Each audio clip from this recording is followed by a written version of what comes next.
জানি আগের থেকে একটু লাইনে আগের থেকে একটু ভালো লাগতেছে। আগে কেমন কাজে বাবা ছিল, এখন তো সময় নাই। হ্যাঁ এখন এই রাত্রেরও সময় নাই বাবা, আমাদেরও সময় নাই। আসার একটা সিরিয়াল আছে, যাওয়ার সিরিয়াল নাই। এই সিরিয়ালের মধ্যে পড়ে গেছে। একদিন রাত্র অধিক হইল, সঙ্গে না কেউ ছিল। রাত্র অধিক হইল, সঙ্গে না কেউ ছিল। করিতে গেল নবী ইসলাম জারি, আবু জেহেলের বাড়ি, আবু জেহেলের বাড়ি রে। একদিন রাত্র অধিক হইল, সঙ্গে না কেউ ছিল। করিতে গেল নবী ইসলাম জারি, আবু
কথায় কথা বাড়বে।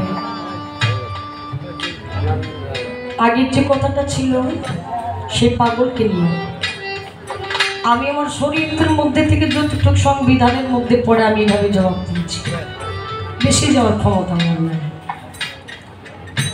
তো আমি আমার জায়গা থেকে একটি গান করলাম আমার দয়াল নবীজির নামে। এমন কোনো মানুষ নেই যে মানুষটা আমার দয়াল নবীজিকে না ভালোবাসে। আছেন আছেন কেউ যে মানুষটা আমার দয়াল নবীরে ভালো না বাসে? কবি বললেন দয়াল নবীর মহব্বতে কাঁদে না যার প্রাণ, আমি বিশ্বাসই করি না সে একজন খাঁটি মুসলমান। আমার নবীজি ইসলাম প্রচার করতে গিয়ে কত কষ্ট করেছেন, কত কষ্ট উনি করেছেন। আমি আপনি কত কিছু করি, কিন্তু ওই মানুষটা এখনো মদিনার বুকে শুয়ে ইয়া আপনি উম্মতি কয়ে আমার আপনার জন্য কাঁদে, আমার আপনার জন্য এখনো কাঁদে।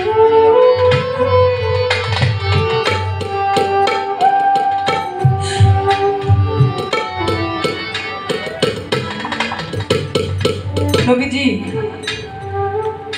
দিনের বেলায় তার আপন চাচা আবু জেহেলকে তো বলে চাচা ইসলাম গ্রহণ করো, তুমি যদি ইসলাম গ্রহণ না করো তোমার তুই আমি দুধ বেচতে যাইতে পারবো না, তুমি তো আমার আপন চাচা, তুমি যখন দুজনে যাওয়া এটা আমি সহ্য করতে পারবো না।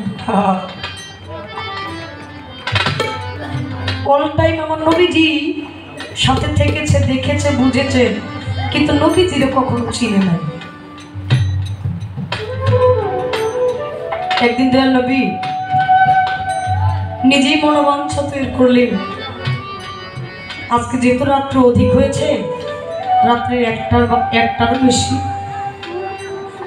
এই সময়টা যদি চাচারে যায় আমি একটু নিরিবিলি যাই চাচার কাছে যাই বলি চাচা আপনি একটু কালেমাটা পাঠ করেন, আমার মনে হয় চাচা পাঠ করবে।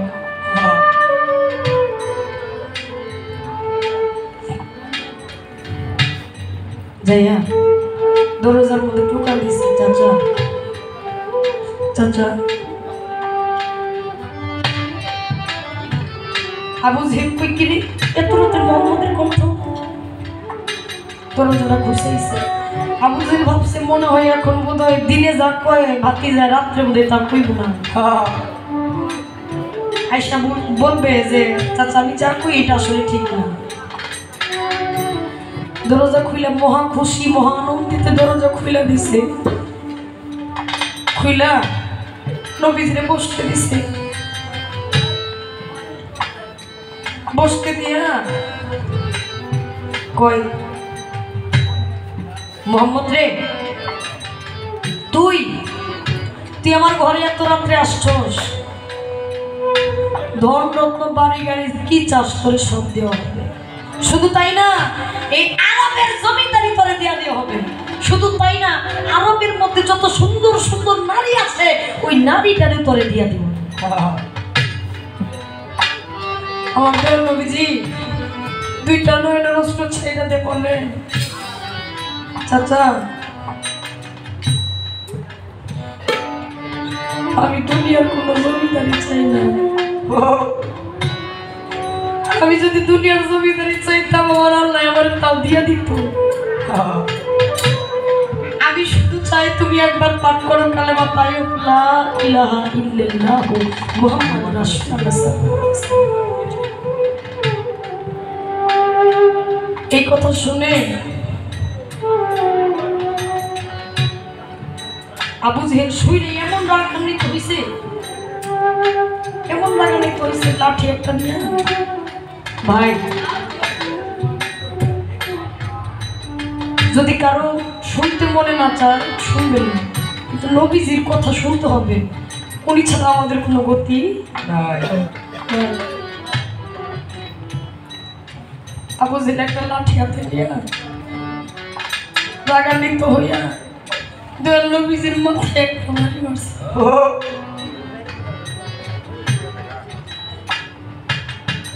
বাড়ির ছুটে নবীজি হাত দিয়া দেখে এই বাড়ির আঘাতে মাথার থেকে রক্ত ঝরঝর করে বদল দিয়ে বাইরে বের করতেছে। মাথার মধ্যে হাত দিয়া আবু জেহেলের ঘর থেকে বেরিয়ে গেছে।